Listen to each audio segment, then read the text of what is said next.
मैं हूं वंदना शर्मा और आज की वीडियो में हम बैलेंस ऑफ पावर को डिस्कस करने जा रहे हैं। Balance of power international relation में बहुत अहम कंसेप्ट है। बैलेंस ऑफ पावर का कंसेप्ट बेसिकली स्टेट बिहेवियर का कंसेप्ट है।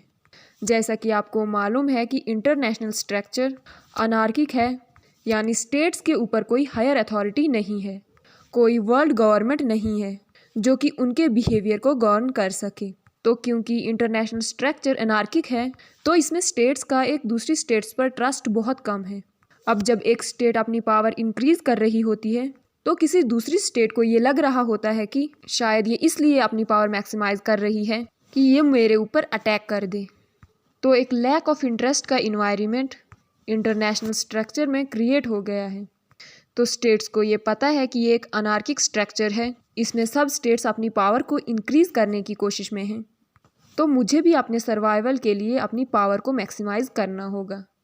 उसके लिए स्टेट को पता होता है कि एक सिक्योरिटी डायलेमा क्रिएट हो गया है। सिक्योरिटी डायलेमा के हवाले से हम पहले ही वीडियो बना चुके हैं, आप उसको हमारी प्लेलिस्ट में जाके देख सकते हैं।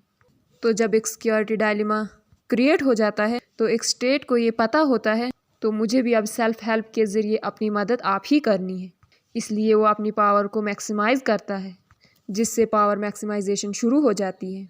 सब स्टेट्स अपनी अपनी पावर को मैक्सिमाइज़ करना शुरू कर देती हैं। जब सारी स्टेट अपनी अपनी पावर को मैक्सिमाइज़ करना शुरू कर देती हैं तो एक पावर रेस स्टार्ट हो जाती है।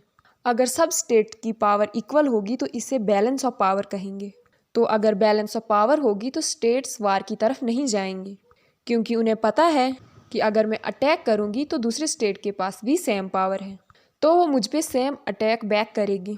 लेकिन अगर कंट्रीज़ के दरमियान बैलेंस ऑफ पावर डिफरेंट होगा, यानी एक स्टेट के पास ज़्यादा पावर है और दूसरी स्टेट के पास कम, तब पावरफुल स्टेट वीक स्टेट पर अटैक कर सकती है।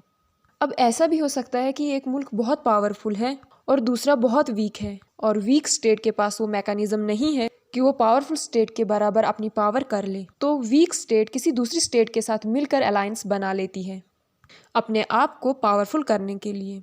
यानी इसमें दो स्टेट्स या दो से ज़्यादा स्टेट्स जब अलायंस बनाते हैं तो सबकी पावर जमा होकर पावरफुल स्टेट के इक्वल हो जाती है।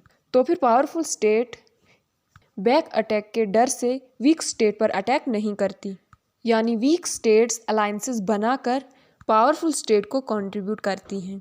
इजी लैंग्वेज में अगर हम जानें, एक स्टेट की पावर या एक दूसरी स्टेट के अपोनेंट की पावर इक्वल है तो इसे बैलेंस ऑफ पावर कहेंगे और वार नहीं होगी, यानी एक इक्वल लिबरल मेंटेन रहता है।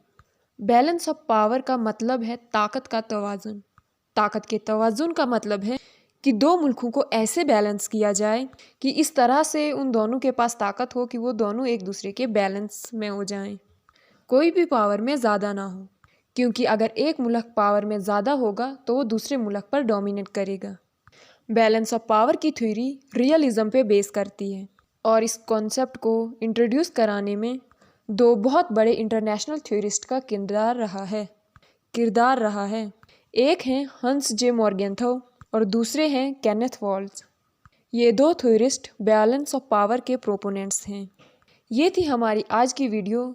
उम्मीद है आपको पसंद आई होगी। धन्यवाद।